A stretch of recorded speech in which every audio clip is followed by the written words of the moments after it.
Deus, Ele tem uma palavra ao nosso coração. E eu quero ler dois textos essa noite. O primeiro está em Apocalipse, capítulo de número 19, a partir do versículo de número 7.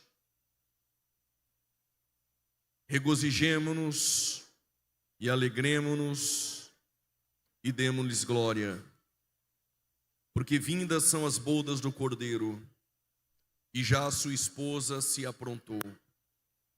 E foi-lhe dado que se vestisse de linho fino, puro e resplandecente, porque linho fino são as justiças dos santos. E disse-me: escreve, bem-aventurados aqueles que são chamados à ceia das bodas do Cordeiro. E disse-me: estas são as verdadeiras palavras de Deus. Livro do Êxodo, capítulo de número 6.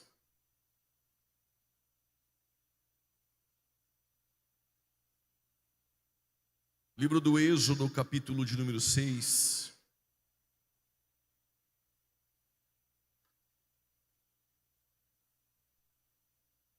E eu gostaria, por gentileza, que todos quanto me ouvem prestassem muita atenção no que nós vamos ler e discorrer no livro do Êxodo, capítulo 6. Se você não guardar 4 coisas nessa leitura, você não vai compreender a mensagem. Mas se você guardar 4 coisas que estão inseridas no versículo 6 e 7, e levar isso até o arrebatamento da igreja, tua vida não será mais a mesma. Mas eu quero ler a partir do versículo de número 2. E falou mais Deus a Moisés e disse: eu sou o Senhor. E eu apareci a Abraão, a Isaque e a Jacó, como Deus El Shaddai, ou Todo-Poderoso. Mas pelo meu nome, o Senhor, eu não fui perfeitamente conhecido. Olhem para cá. Daqui a pouco eu vou ler o versículo 6 e 7. Ainda de pé. Deus falou a Moisés. Só que o Moisés, ele foi novo. Foi chamado de filho da filha de Faraó. O Moisés foi um príncipe. Ele tinha as melhores vestes de um príncipe. Estudou nas melhores universidades do Egito. Tinha dentro do palácio um quarto só para ele. Viveu em meio às riquezas do Egito e tudo que um príncipe poderia ter. Mas Moisés nunca tinha ouvido a voz de Deus. Aqui nesse texto, o Moisés tem 80 anos de idade. Só que o próprio Moisés vai dizer que depois dos 70 é enfado. Mas foi depois dos 70 com 80, sem vigor. Não tinha vestes de príncipe, mas tinha vestes sujas, singelas, de um pastor. Não estava mais em um palácio, mas em um deserto por nome Midian. Não estava mais em meio às riquezas, mas em meio às ovelhas de Jetro. Mas é aqui que ele vai ouvir Deus, e é aqui que Deus vai chamá-lo para uma grande obra.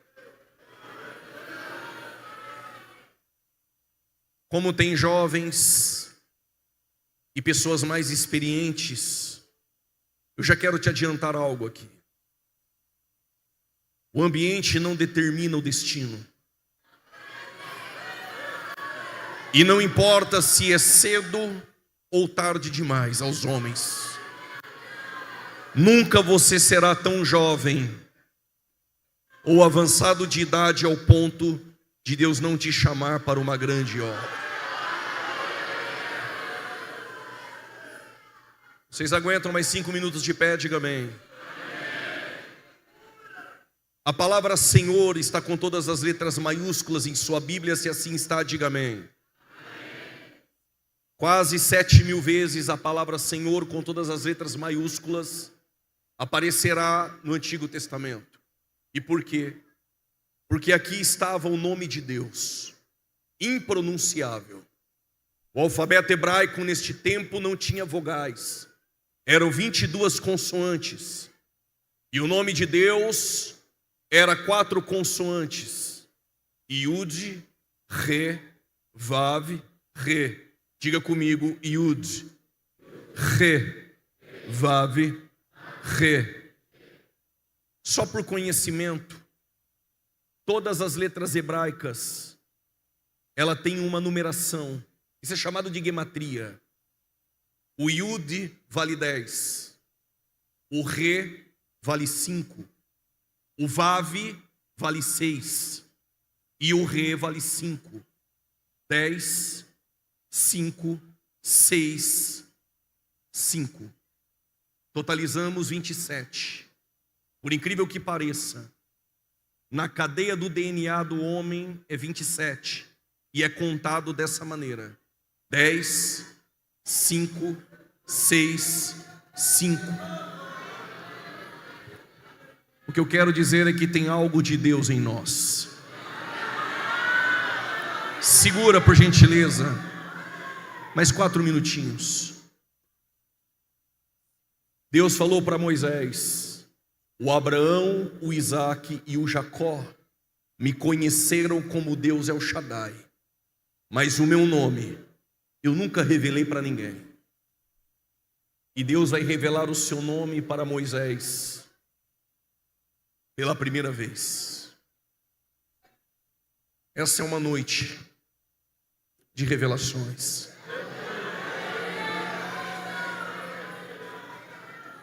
Versículos 6 e 7. E é aqui que você vai precisar guardar 4 coisas. E se você esquecer, a mensagem para você não vai ter menor sentido. Versículo de número 6 diz o Senhor: portanto, diga aos filhos de Israel: eu sou o Senhor, que vos tirei debaixo, diga bem forte, das cargas. A primeira coisa que você não pode esquecer, diga bem forte, das cargas. E vos livrarei, diga bem forte, da servidão. A segunda coisa que você não pode esquecer, diga servidão. A primeira, diga cargas. A segunda, diga servidão. Lá vai a terceira, diga com braços estendidos. Vos resgatarei. Toda atenção é pouca, diga com braços estendidos. Vos resgatarei. Versículo de número 7 eu vou parafrasear. Diga bem forte: nós seremos o teu povo. Diga bem forte: ele será nosso Deus. Não serei cansativo. 4 coisas que você não pode esquecer: cargas, servidão, com braços estendidos vos resgatarei. E a última é: nós seremos o teu povo, ele será o nosso Deus. Se está combinado assim, toma o seu respectivo assento, dando glória a Deus.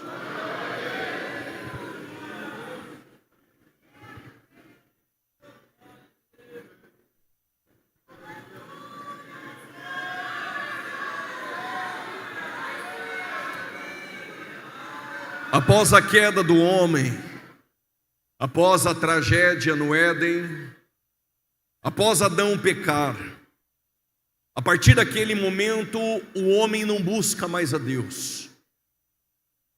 Ainda que nós por costume temos a tendência de fazer, isso não é uma verdade. Quando eu digo dê o primeiro passo, que Deus vai dar o dele, na prática isso não funciona. Porque depois da queda do homem, se Deus não der o primeiro passo, o homem jamais dará o dele. Então, a partir do momento em que Adão peca, é Deus que passa a buscar o homem e não o homem passa a buscar a Deus. E esse mesmo Deus, ele desce na terra de Ur dos Caldeus, na Mesopotâmia, e Deus, na família de Terá, ele vai chamar um homem por nome Abrão. Só que Abrão, ele vive em meio à idolatria e ele tem uma mulher E a mulher de Abrão, ela é estéril. E quando Deus ele olha para Abraão, ele não vê Abraão. Deus vê uma nação. O plano e o projeto de Deus não é só chamar Abraão para viver experiências de fé com ele. Deus, quando chamou Abraão, é porque Deus dissera que da descendência da mulher viria o descendente. E este seria aquele que iria ferir a cabeça da serpente. Este seria aquele que iria salvar a humanidade. Então, para que o Messias viesse, Deus ele primeiro precisa formar uma grande nação. Mas Deus ele é tão insondável que nós nunca iremos entender os seus propósitos por lógica. Porque se nós fôssemos tentar entender os seus propósitos, nós iríamos aconselhar a Deus e dizer: Deus, por que o Senhor não escolheu uma nação pronta? E por que o Senhor não colocou o nome em uma nação pronta? É porque todas as vezes que Deus vai executar os seus propósitos, Deus ele não quer nada pronto. Deus sempre vai começar através da vida de um homem ou através de uma vida de uma mulher que está disposto a ouvir a tua voz e seguir a tua voz de comando pela fé. Só que pela lógica, Deus jamais iria chamar Abraão. E por quê? Porque quando Deus olha para Abraão, ele quer uma nação. Mas a mulher de Abraão é estéril. E aqui eu te apresento um Deus que trabalha em meio às improbabilidades. Porque Deus quer formar uma grande nação através de Abraão. Mas a mulher de Abraão ela é estéril. Só que todas as vezes que Deus quis mudar o curso da história, de um ventre estéril ele fez nascer um menino. Alguém entendeu? Eu vou repetir. Todas as vezes que Deus quis mudar o curso da história, de um ventre estéril ele fez nascer um menino.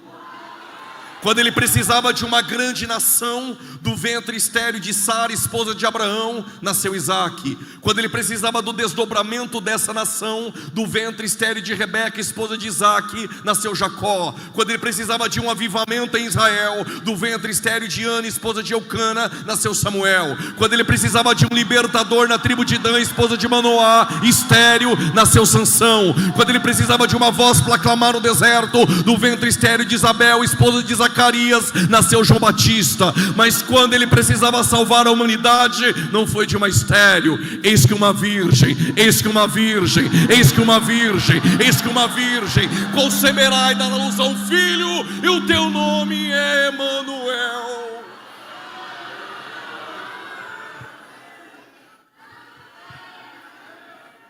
Abraão tem um filho chamado Isaque, Isaque tem um filho chamado Jacó. Só que agora Deus quer colocar o nome na nação. E a nação não pode se chamar Jacó. Então Deus espera Jacó no Val de Jaboque.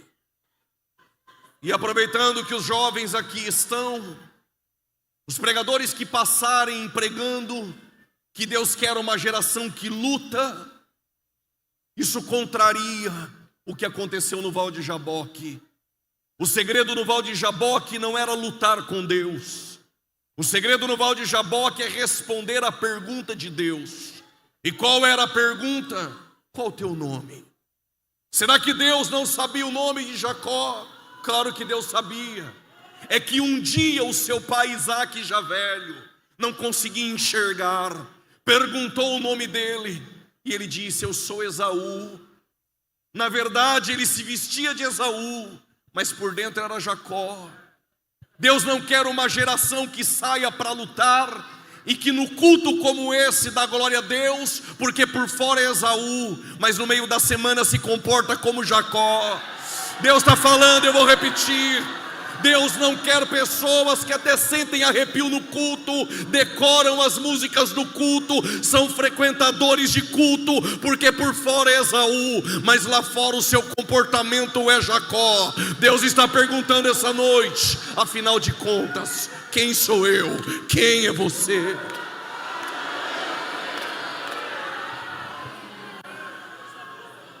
Então Deus não quer uma geração que luta. Deus quer uma geração que não perdeu a identidade. Eu vou repetir, mesmo você sem dar glória, porque eu sei que está duro. Deus não quer uma geração que luta. Deus quer uma geração que não perdeu a identidade.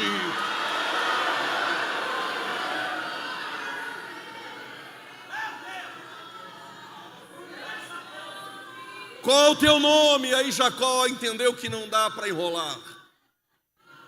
Ele disse: meu nome é Jacó. Como Deus ama a sinceridade, Deus disse: tu era, a partir de agora. Segura. Pregador, tu está dizendo que Deus vai trocar o nome de Jacó? Sim. Porque todos aqueles que tiveram encontro com Deus passarão por mudanças. Alguém entendeu e já levantou a mão? Eu vou repetir. Todos aqueles que tiveram encontro com Deus tiveram mudanças. E guarda no teu coração, escreve em algum lugar, mas não esqueça disso: o que vem dos homens precisa ser mudado, mas o que vem de Deus não necessita passar por mudanças. Eu vou repetir: o que vem dos homens precisa ser mudado, mas o que vem de Deus não necessita passar por mudanças. Então prove, eu te provo. Qual é o nome do menino? Abrão. Quem colocou o nome? Terá. Veio dos homens ou veio de Deus? Veio dos homens. Então a partir de agora é Abraão. Qual é o nome do menino? É Jacó. Quem colocou? Isaac. Veio dos homens. Então a partir de agora é Israel. Qual é o nome do menino? É Isaac. Ninguém muda. Por que não? Porque o Isaac foi Deus que deu. Segura. O que vem dos homens precisa ser mudado. O que vem de Deus não necessita passar por mudança.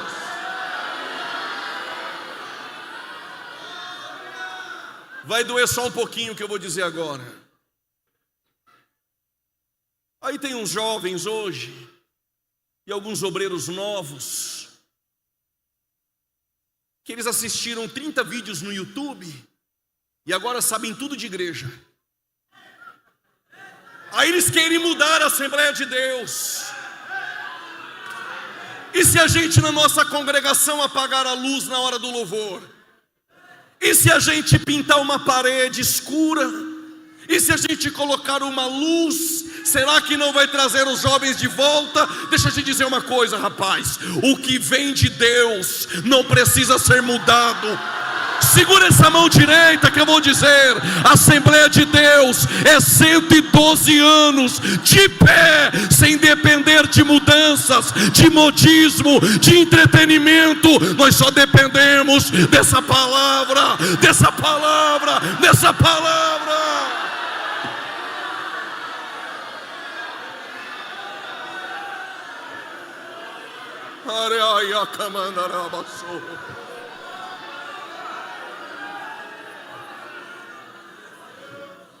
Não, mas e se a gente inventar para trazer os jovens? Se essa palavra não trazer o pecador de volta, nada mais trará. Eu vou repetir: o instrumento que Deus usa para trazer jovem, pecador, prostituta, viciado, maconheiro, ainda é essa palavra.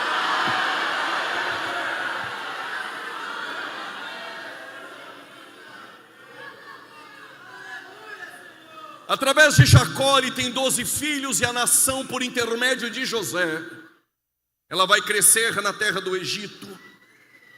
Só que o nosso crescimento incomoda alguém.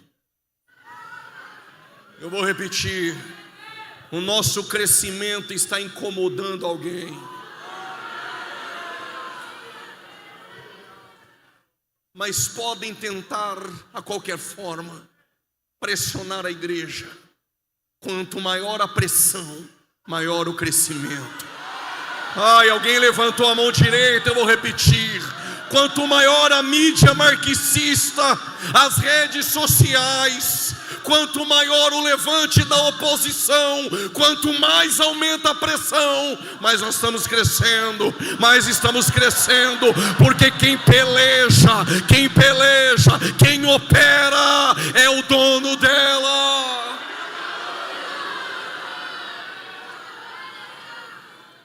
Fica entre nós, mas Faraó está incomodado com o crescimento dos hebreus. Então o que Faraó faz? Ele lança o primeiro decreto, aumenta a carga do povo, e quem sabe eles vão parar de crescer. Êxodo capítulo 1, verso 5. Quanto mais aumentava a carga, mais os hebreus cresciam. Quanto mais aumentava a carga, mais os hebreus multiplicavam. Quanto mais aumentava a carga, mais os hebreus frutificavam. Se você não entendeu, eu vou explicar melhor. Quanto mais aumenta a prova, mais Deus está dando crescimento.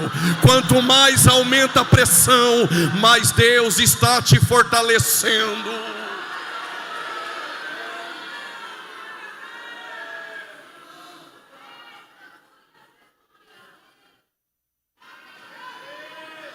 Diga bem forte: o primeiro decreto deu errado. Então Faraó lançou o segundo decreto. O segundo é: as mulheres hebreias que tiverem filho do sexo masculino, mate. Mas há um detalhe: quem vai matar é as próprias parteiras hebreias. Só que hebreu não mata hebreu. Alguém entendeu? Eu vou dizer aqui para trás: hebreu não mata hebreu. Quem é espiritual vai pegar. Em tempo de crise, muita gente deixou de gerar, porque Faraó disse: quem gerar do sexo masculino, mate. Zebulon, nós não vamos gerar não. Naftali, nós não vamos gerar. Azer, nós não. Tribo de Dan, nós não vamos gerar. Rubens, estou aqui não. Judá, está escondido.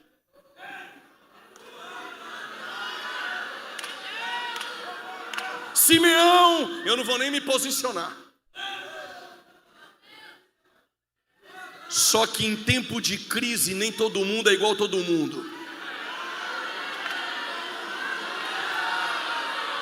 Tribo de Levi, apareceu Joquebede, bem velhinha, e Anrão. Eu vou parafrasear: se eles não geram, geramos nós. Se ele não se posiciona, me posiciono eu. Se ele não santifica, santifica você. Se ele não quer dar glória, dê por você e por ele. Se está com o braço engessado e não quer levantar, levanta a mão você as duas para adorar a ele.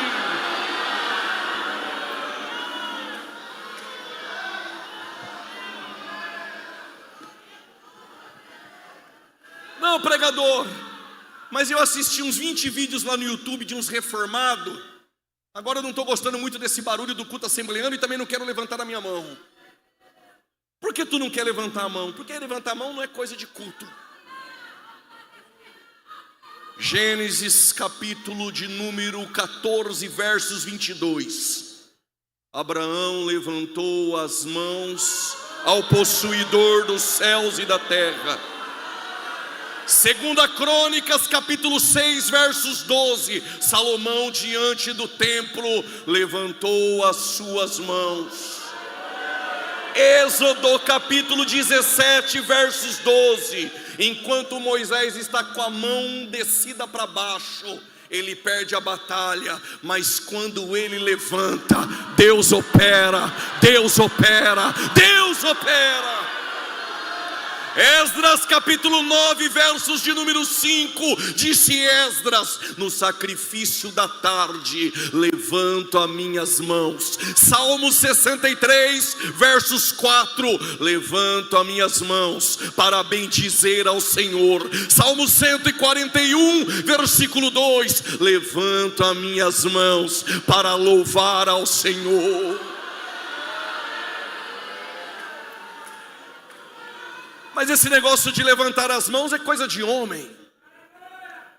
Deuteronômio capítulo 32, versículo 39. Diz o Senhor: eu mato, eu faço viver. Sou eu que firo, sou eu que curo. Versos 40, diz o Senhor: Levanto as minhas mãos aos céus. Ai, meu Deus, levanto, quem está dizendo é Deus. Levanto as minhas mãos aos céus.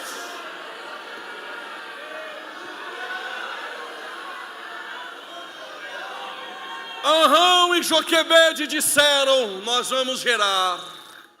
9 meses depois, quantos meses? Ela vai dar à luz. As parteiras estão do lado de fora. Quando Joquebede dá à luz, as parteiras pegaram o menino, e diz o texto, sentiram temor. Quem faz em tempo de crise o que ninguém quer fazer, ninguém mata. Eu vou repetir, alguém entendeu? Quem gera em tempo de crise, ninguém vai pôr a mão para matar, porque vai crescer, porque vai crescer, porque vai crescer, porque é propósito de Deus.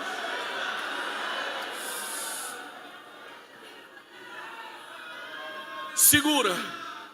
Pegaram o menino e colocaram às margens do Nilo. Segura essa, porque eu também gosto desse silêncio. As águas do Nilo eram as águas que Faraó usava para lançar as crianças e matá-las. As mesmas águas do Nilo que Faraó usava para matar as crianças são as mesmas águas que Deus vai usar para colocar o cesto dentro do palácio. Alguém entendeu? Eu vou repetir. As mesmas águas do Nilo que Faraó usava para matar as crianças são as mesmas águas que Deus vai mudar o curso para que Moisés invada o palácio. A mesma luta que te afronta é a mesma que te honra. A mesma humilhação que tu passa é a mesma que te dá crescimento.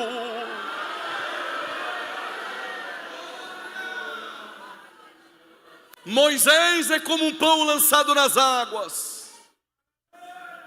Em breve nós vamos o achar. Ele está com 80 anos de idade. Está caminhando pelo deserto de Midian. Pastor, eu não valia nada, Moisés também não. Quando Deus chamou Moisés, ele era foragido da justiça porque cometeu assassinato no Egito. O homem que matou o egípcio é o homem que vai levantar e vai dizer: não matarás. Isso é a graça. Só porque alguém entendeu, eu vou dizer: quem inaugurou o paraíso foi um ex-ladrão. Isso é graça. Porque na olaria de Jesus não tem lata de lixo. Alguém entendeu aí? Na olaria de Jesus não tem lata de lixo. Por que tu está dizendo isso, pregador? Porque os céus não é para bonzinhos, os céus é para pecadores arrependidos.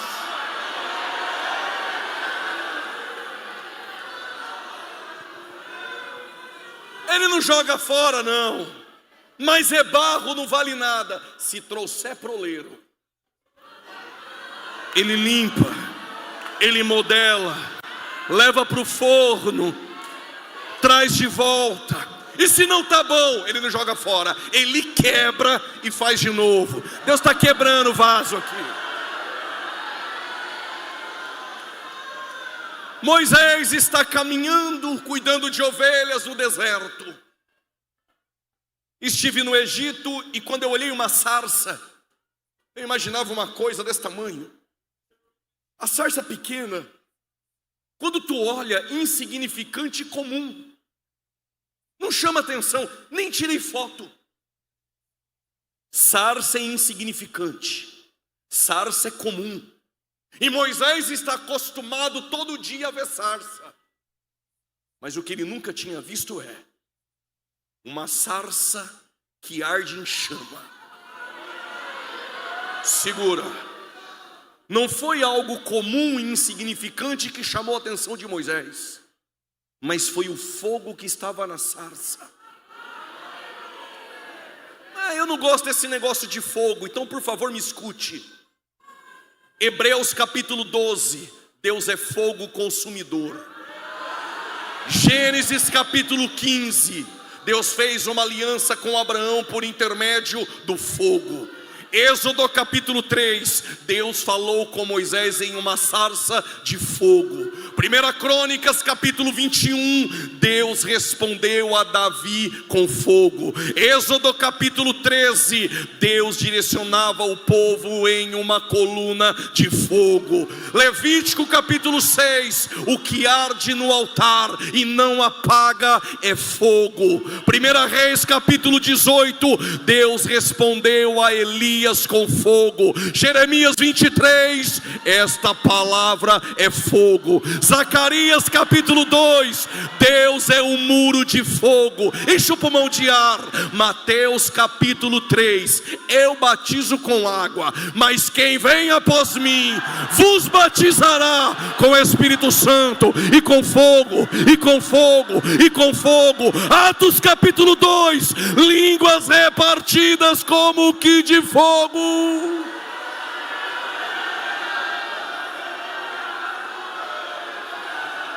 E camandoraia soube camandar.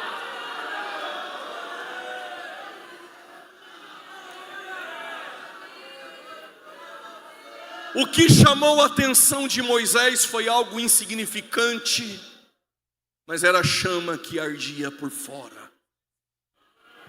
Deus falou: eu vou te usar, Moisés. Tudo bem, mas eu sou comum, insignificante. Como eu vou chamar a atenção do homem mais poderoso da terra, a saber, Faraó? Tu não entendeu, Moisés?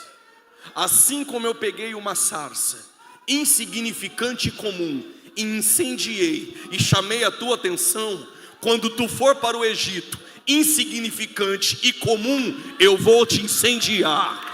Alguém entendeu? Eu vou te incendiar. Pode ser comum, pode não ter condição financeira, pode não ter padrinho, pode não ter posição, mas se Deus te incendiar, Ele te leva, Ele te leva, Ele te leva para chamar a atenção dos grandes.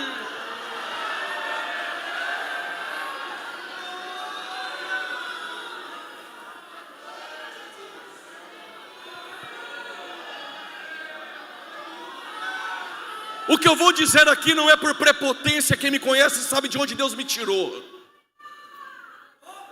Esse que está pregando para muitos era um lixo, insignificante e comum. Já preguei em mais de 10 países fora do Brasil, preguei em todos os estados da nação brasileira. O que tu tem? Pai pastor? Coisa nenhuma. Tinha padrinho? Coisa nenhuma. Mas algo ardeu em mim. Eu vou repetir. Se essa chama acender em você, saiba de uma coisa: Deus vai operar. Deus vai operar. Deus vai operar.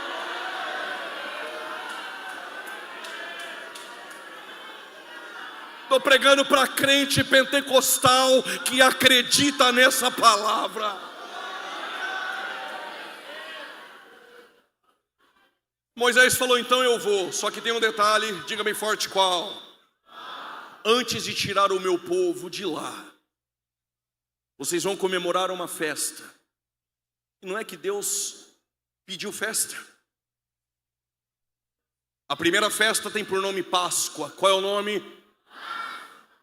Só que quando vocês saírem do Egito, o sangue do cordeiro vai ser passado nos umbrais. Toda atenção é pouca. Só por causa do aleluia dessa criança eu vou dizer. Vocês não vão comemorar a Páscoa em uma mesa. E os judeus fazem isso até os dias de hoje.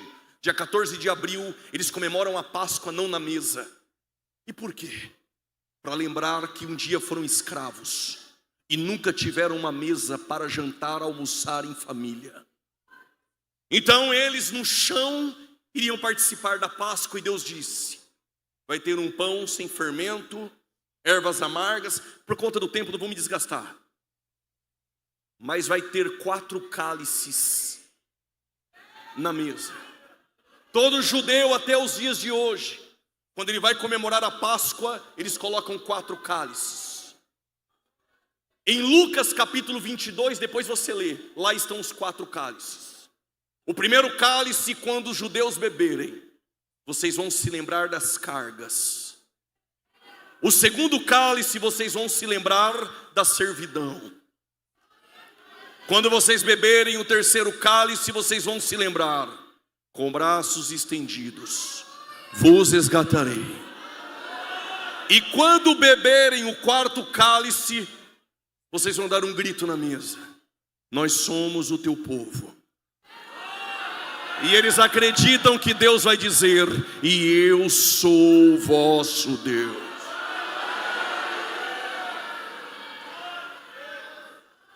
Jerusalém, quinta-feira em Jerusalém, centenas e centenas de cordeiros sendo levados ao templo para sacrifício. Qual era a festa? A Páscoa. Só que Jesus não foi para o templo. Era a última Páscoa de Jesus na terra com os discípulos. Ele pediu para Pedro e João acompanhar um homem com um cântaro, e este homem iria os levar para dentro de um cenáculo. Estava tudo preparado. Quando Jesus chegou no cenáculo, lá não tem uma mesa, era no chão. É por isso que João colocava a cabeça no peito de Jesus, não porque era íntimo. Como não tem mesa, todos colocavam as pernas para trás, e para ter apoio, colocava o braço esquerdo e a cabeça no ombro de quem estava ao teu lado. João então estava ao lado direito, e Judas estava ao lado esquerdo. E Lucas capítulo 22, versos 17, Jesus pegou o primeiro cálice. Esse cálice fala das cargas, tem 86 ml. Jesus bebeu e passou para os 12. Os 12 beberam. Quando eles terminaram de beber o primeiro cálice, todo judeu faz isso após o primeiro cálice, parte o pão. Só que quando Jesus vai partir o pão, os discípulos estão murmurando em volta da mesa. Qual a murmuração dos discípulos? A mesma que em nossos púlpitos, a mesma em nossas igrejas. Estão na mesa com Jesus, viram os milagres de Jesus, participam da mesa com Jesus, mas estão disputando quem é o maior, quem prega mais, quem canta mais, quem pula mais. Se você visitasse a casa de um judeu e lá tivesse 4 escravos, o mais indigno dos escravos iria lavar os teus pés. Lavar os pés é papel de escravo. Enquanto eles estão discutindo quem canta mais, quem prega mais, quem é o maior, o nosso Deus que se fez carne não deixou de ser Deus. Tirou o vestido, pegou a toalha e uma bacia e foi fazer o papel de um escravo. Ah, tu não entendeu? Deus vai fazer o papel de um escravo para ensinar nós essa noite. O maior não é o que prega, o maior não é o que canta, o maior no reino não é o que tem mais curtida, o maior não é o que tem mais seguidores, o maior não é o mais famoso, o maior ainda é aquele que serve.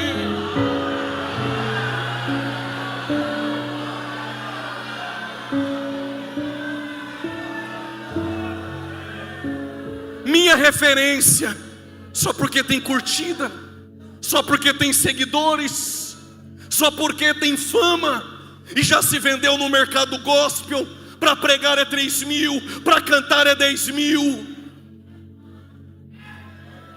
O maior no reino ainda é o que serve. Menos show, mais bacia e toalha. Menos fama, mais bacia e toalha.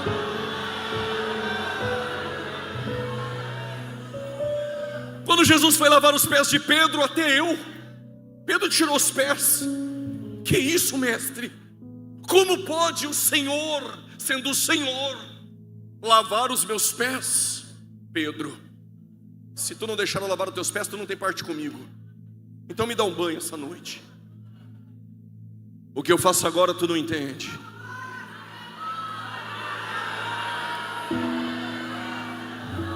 Só por causa daquela irmã de saia amarela, com a mão direita levantada e de óculos, eu vou explicar. Não é só você que entrou aqui nesse ginásio sem entender o momento. Eu conheço um profeta, me corrijam, há quem diga músico, Há quem diga levita, a Bíblia não diz. Mas o conflito dele no capítulo 1, após Deus mostrar para ele uma visão dos caldeus invadindo Jerusalém, ele veio igual eu e você nesse culto. Senhor, se o Senhor é bom, se o Senhor opera, se o Senhor intervém na história, como pode o Senhor permitir que Babilônia invada Jerusalém, destrua o templo? O Senhor vai permitir o teu povo passar por opróbrio, por vergonha. O que Abacuque está dizendo é: se eu venho para o culto e dou o dízimo, porque eu passo necessidade. Se eu vivo uma vida de santidade, se eu venho para o culto e sou fiel, porque meu filho não está agora aqui, está no boteco enchendo a cara. Se o Senhor é bom, eu entreguei minha vida ao Senhor em fidelidade, porque o meu marido o Senhor ainda não salvou. Capítulo de número 1, Abacuque está perguntando por quê. E Deus diz: vou fazer uma coisa nova.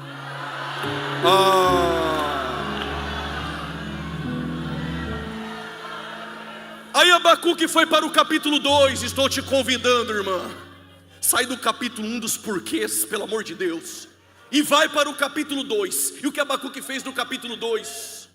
Se você quiser subir no monte, só não leva papelzinho para profeta queimar, que não vale nada isso aí. Mas eu te apresento um lugar que Abacuque foi. Que lugar ele foi? Numa torre de vigia. Saia do capítulo 1 dos porquês e vai para o capítulo 2 e sobe na torre de vigília para orar. Mas aonde é minha torre de vigia, pregador? Abra a porta do teu quarto, entra lá dentro, somente você e ele, e secretamente ele te ouvirá. Só que no capítulo 2, Deus vai falar com Abacuque. E qual a resposta de Deus para Abacuque? Eu até sei que tu veio nesse culto e achou que o pregador ia vir com o sapatinho de fogo. Esse eu deixei logo no começo da conversão. Eu vim de São Paulo com os calçados do evangelho. E eu não vim fazer barulho, pulando na sua direção, falando em línguas estranhas e dizer que Deus vai te dar vitória, que eu estou vendo o anjo com uma bandeja e que Deus está dando vitória. Você ia sair daqui pulando, falando em línguas. Mas não foi essa a resposta de Deus para Abacuque. Qual a resposta de Deus para Abacuque? A mesma que eu trago hoje: o justo viverá pela fé. E o que é viver pela fé, pregador? É não entender o momento, mas pela fé ir para o capítulo 3 e fazer o que no capítulo 3? O que Abacuque fez. E o que ele fez? Viver pela fé, isso é adorar, mesmo sem ver a vitória, mas crendo que Deus vai operar. Qual é o louvor? Ainda que a figueira não floresça e não haja frutos da vide, o produto da oliveira minta, não haja mantimento no campo e nem vaca nos currais, todavia essa noite, só quem vive pela fé, todavia essa noite, pula da cadeira, enche esse lugar de glória. O justo viverá pela fé. Eu exultarei com alegria, o Deus da minha salvação.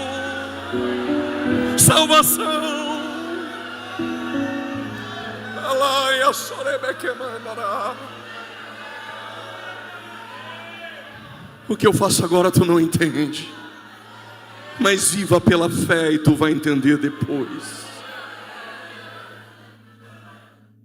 Quando ele terminou de lavar os pés dos discípulos, ele partiu o pão e disse: um de vós há de me trair.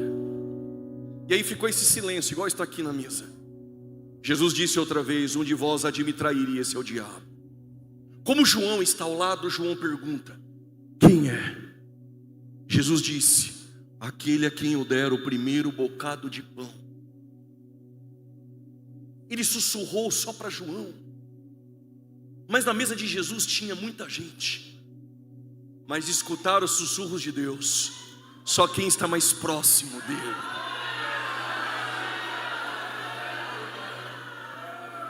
A Assembleia de Deus ainda é assim. Quando parte o pão da palavra, revela o coração daqueles que estão em volta da mesa. Ele pegou o bocado, ouviu um glória aqui, pegou o bocado de pão e deu para Judas.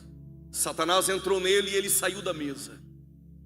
Eles só beberam um cálice, que para o judeu fala das cargas. Lucas 22, 20, ele pegou o segundo cálice. Para o judeu fala da servidão, mas ele disse: este cálice é a nova aliança no meu sangue. E ele deu para os 11 e os 11 beberam. Todo judeu faz isso até os dias de hoje. Depois do segundo cálice, eles cantam os salmos. Eu não sei qual foi os salmos que Jesus cantou. Se fôssemos nós, essa noite, nós iríamos cantar os salmos. Deus vai operar. Eu não sei qual foi o hino que Jesus cantou, mas uma coisa me constrangeu: cantar sabendo que está tudo bem é muito fácil. Difícil é cantar sabendo que vai ser traído. Difícil é pular em um culto sabendo que vai ser negado. Difícil é falar em línguas estranhas quando vão gritar para o crucificar. Mas diz o texto em Marcos 14 e Mateus 26: e tendo cantado um hino, foi para o Monte das Oliveiras. Diga bem forte: tem alguma coisa errada. Nenhum judeu nunca abandonou a mesa da Páscoa deixando 2 cálices lá e nem 3. Jesus bebeu o primeiro cálice em Lucas 22, 17. Bebeu o segundo cálice em Lucas 22, 20. Abandonou a mesa, lá tinha 2 cálices e ele foi embora. Ele bebeu o das cargas e o da servidão. Está faltando 2. Quando ele está saindo da Páscoa, da ceia, os discípulos vão atrás. Ele disse: todos vocês serão como ovelhas que não têm pastor. O pastor vai ser ferido e vocês irão me abandonar. Ah, Pedro, sempre o Pedro: de maneira nenhuma, eu vou contigo até o fim. Pedro não estava mentindo. Pedro não conhecia suas próprias fraquezas. Jesus disse: Pedro, antes que o galo cante 3 vezes tu me nega, mas eu te espero na Galileia. Ah, meu Deus do céu. Segura. Aí estudou 40 vídeos no YouTube e está achando que Judas foi decretado e Pedro absolvido. Não. Os dois tiveram oportunidade. Qual a diferença de Pedro e de Judas? Guarde isso: a porta que você bate após a queda define a tua restauração. Judas bateu na porta dos homens. Os sacerdotes disseram: se vira com essas moedas. Pedro não. Pedro vai para Galileia. Jesus levou Pedro para o Getsêmani com João e Tiago para orar. Quem está comigo, diga amém. Amém. Aí Jesus foi além orar. Jesus voltou a primeira dormindo, voltou a segunda dormindo, voltou a terceira dormindo. Tu não pode orar nem 1 hora? Pedro dormiu no Getsêmani 3 vezes. Quem dorme 3 vezes na prova está vulnerável a negar 3 vezes no sinédrio. Dormiu 3 vezes, negou 3 vezes, corta o ministério, pega a carteirinha e manda embora. Só que Jesus não desiste de quem nós desistimos. Dormiu 3 vezes, negou 3 vezes. Jesus foi para Galileia e fez 3 perguntas: tu me ama? Tu me ama? Tu me ama? Tu vai dar aleluia agora. Segura, tu vai dar aleluia agora. Eu não sei se vocês vão escandalizar, também não estou preocupado. É Bíblia. O Pedro caiu no ministério do colégio apostólico na quinta. No domingo Deus chamou ele para pastorear.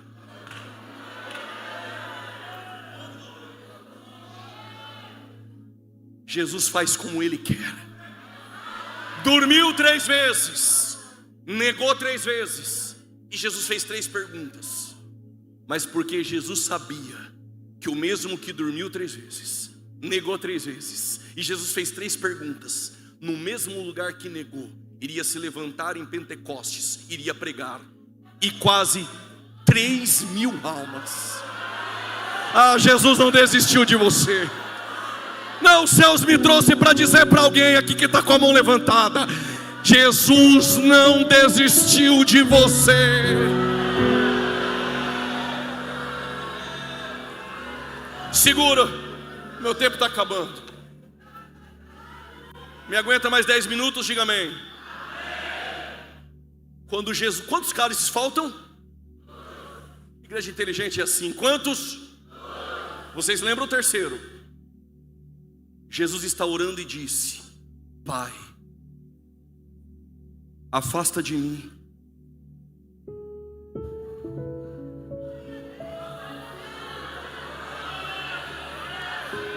Pai,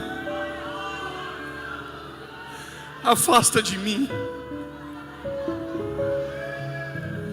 esse cálice. Que cálice é esse que só Ele pode passar? Salomé falou: Jesus, deixa João e Tiago sentar à direita e à esquerda no teu trono. Jesus disse: não, só se eles passassem pelo cálice que eu vou passar. O terceiro cálice os judeus pensam até hoje, porque o véu encobriu o coração deles. Eles pensam que Êxodo 6, verso 6, com braços estendidos vos resgatarei. Eles pensam que foi no êxodo do Egito. Mas esse cálice é o que Jesus está dizendo: Pai, afasta de mim o terceiro cálice. Mas Davi não poderia ir lá, Barrabás não poderia ir lá, o pregador não poderia ir. Então ele se levanta e diz: todavia, seja feita a tua vontade.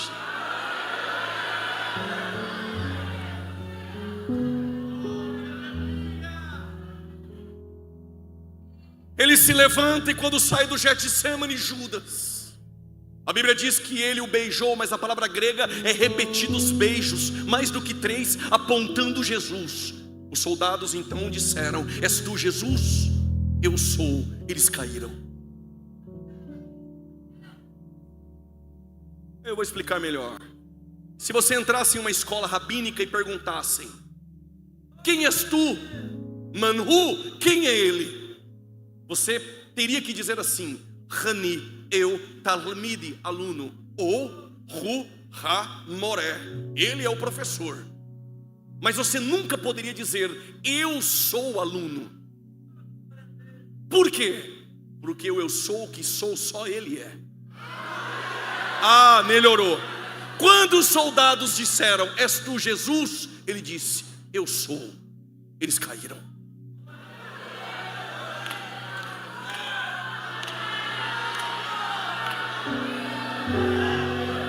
Antes que Abraão existisse, eu sou. Os fariseus pegaram as pedras.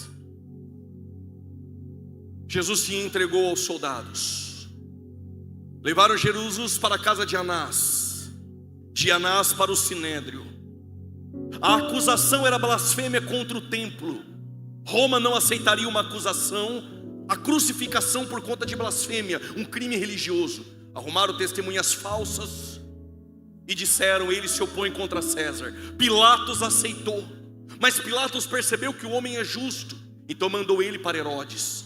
Herodes queria um milagre, Jesus não falou com ele. Ele devolveu Jesus para Pilatos e Pilatos mandou Jesus para a cruz. E Jesus, em João 19, com braços estendidos, segura, com braços estendidos ele disse: tenho sede. Mas ele não é Deus. Como homem ele tem sede. Como Deus, quem tem sede vem. Eu tenho água da vida eterna. Como homem ele sentou no poço de Jacó e disse: estou cansado. Como Deus, subiu numa montanha e disse: vinde a mim os cansados e Como homem ele chora por um amigo em Betânia, mas como Deus, ele é a ressurreição e a vida. Sai para fora, Lázaro. Segura. Como homem ele dorme na polpa do barco. Enche o pulmão de ar. Como homem ele dorme na polpa do barco. Como Deus, quem é este que até o vento e o mar lhe obedecem? Com braços estendidos, Ele precisa resgatar. Eu ouvi um aleluia, eu vou repetir. Ele está com braços estendidos e Ele precisa resgatar. É por isso que Ele disse: tenho sede. Os soldados pegaram vinagre. Pegaram o quê? Diga bem forte, pegaram o quê? A palavra grega no original não é vinagre, é vinho azedo. Ele está com braços estendidos, Ele está dizendo: me dá aqui o terceiro cálice. Quando colocaram nos seus lábios, se com braços estendidos eu vou resgatar, está consumado. Alguém deu glória, está consumado.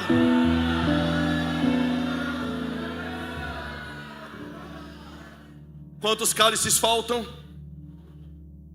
Se eu contar tudo hoje, vocês não me chamam mais. Eu vou deixar para contar no que vem. Vocês querem saber? Diga eu quero. Não, mas diga com raiva. A qualquer momento. Pode ser no caminho de volta para casa. Pode ser ligando a tua moto que tu deixou ali. Pode ser abrindo a porta do carro. Pode ser que não dê tempo da bênção apostólica. Pode ser amanhã pela manhã tomando café. Pode ser na madrugada. Será dada uma palavra de ordem, com alarido e a voz de arcanjo, e uma trombeta de Deus vai soar, e uma trombeta de Deus vai soar, e a trombeta de Deus vai soar, e a trombeta de Deus vai soar, e a trombeta de Deus vai soar, e a trombeta de Deus vai soar. Os mortos ressuscitarão primeiro. Eu vou repetir. Os nossos irmãos que morreram no Coliseu na boca de feras, nossos irmãos e irmãs que morreram queimados e o corpo se tornou pó por não negar a verdade, nossos irmãos que no Titanic se afundaram cantando hinos e viraram comida de peixes, aquela nossa irmã do ciclo de oração, o nosso irmão que morreu na Covid-19. Quando a trombeta de Deus soar, os mortos ressuscitarão primeiro. E Paulo disse: depois nós, e depois nós, e depois nós, e depois nós, e depois nós, os que ficarmos vivos, seremos arrebatados, encontraremos com eles nas nuvens, para o encontro com nosso Senhor nos ares. Esse corpo corruptível se revestirá de incorruptibilidade. Este corpo mortal se revestirá de imortalidade. Então cumprir-se-á a palavra. O inferno vai ter que ouvir: tragada, tragada, tragada, tragada, tragada. Porque ele vive, tragada. Porque ele vive, tragada. Foi a morte pela vitória. Segura. Em 4 minutos eu termino. Quando chegarmos na eternidade, vai ter uma mesa. Vai ter o quê? Eu nunca vi, mas no chão não vai ser. Ela vai cruzar toda a eternidade. Aí quando você olhar para o lado da mesa, Abraão, Isaac, Jacó, Davi, Jó, o João Batista com uma cabeça novinha, uma coroa de glória. As irmãs vão ver Maria, Ruth, Raabe, Zacarias, Malaquias, Paulo, Mateus, pastor José Orisvaldo Nunes de Lima, os obreiros, o nosso pastor, os músicos, os jovens, as crianças, os adolescentes, o ciclo de oração. Você que está aí no fundo, pregador, mas eu não estou conversando com ela. Então resolve aí, porque as duas assim na mesa não dá na eternidade. Dá uma olhadinha do lado e diga: está faltando alguém. Não precisa cutucar ninguém não, que eu não gosto disso. Só dá uma olhadinha e diz: está faltando alguém. Está faltando alguém na mesa. Aí ele vem que nem um diácono, com o último cálice. O cabelo dele é branco como a neve, os olhos dele como chamas de fogo. Quem é ele? O princípio e o fim, o alfa e o ômega, aquele que era, aquele que é e que há de vir, o leão da tribo de Judá, a raiz de Davi, aquele que foi morto e reviveu e está vivo para todo sempre. Digno é o Cordeiro, digno é o Cordeiro, digno é o Cordeiro de honra, de glória, de louvor.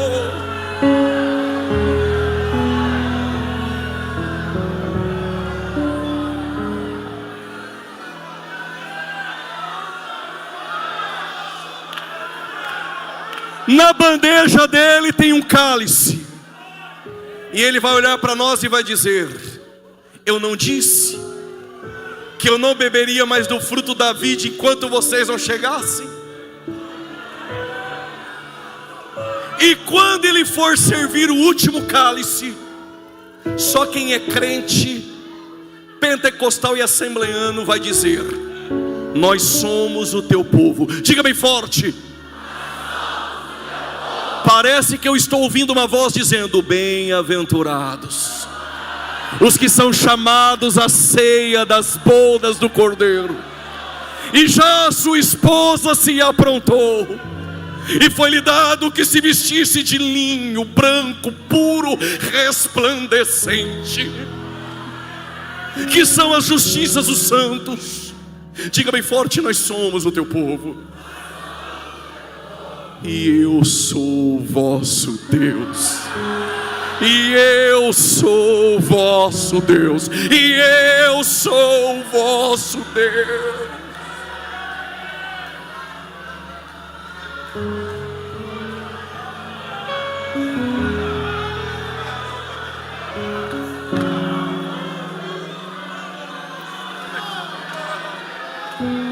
Estou sentindo uma graça aqui em cima.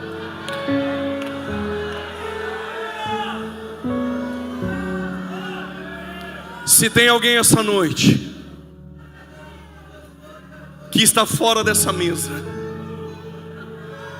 ainda dá tempo de você ocupar o teu lugar. Tem alguém essa noite que quer vir para Jesus? Venha logo, que meu tempo já foi. Tem alguém que quer ocupar o lugar na mesa? Pregador, mas o meu passado é tão ruim. Eu preguei: os céus não é para bonzinhos, é para pecadores arrependidos. Tem alguém que quer voltar para Jesus? Se tiver aí do seu lado e ele disser que sim, traga ele ou traga ela. Tem alguém que quer aceitar a Cristo como teu Senhor? Ele está te chamando aqui. Pregador, eu estou caído, mas eu até venho para o culto. Ele está te chamando aqui. Ele está chamando os caídos para restaurar e te colocar de pé. É noite de restauração. Cadê você essa noite? Ele está te chamando. Cadê você essa noite? O Espírito Santo te chama essa noite. Cadê você? Eu estou te esperando aqui. Pregador, eu quero fazer parte dessa festa. Vem, vem. Jesus está te chamando aqui essa noite. Eu preciso entregar o microfone. Não é por força e nem por violência, é pelo meu Espírito. Levante a mão, você que quer aceitar a Cristo essa noite. Levante a tua mão, você que quer voltar para Jesus essa noite. Se tem alguém que não é crente, que está do teu lado, vem, então vem. Se tem a primeira, tem a segunda. Cadê você? Se tem a primeira, tem a segunda. Cadê você? Vem você, está faltando você na festa. Vem.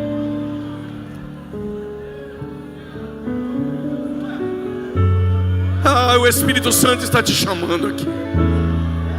Eu acho que tem vindo, está vindo gente aqui. Abre aqui que tem gente vindo.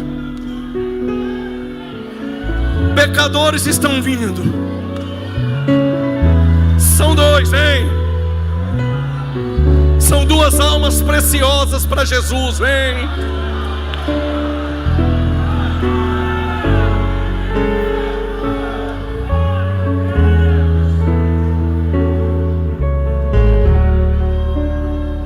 O carnaval está fazendo festa por quantos se perdem na noite.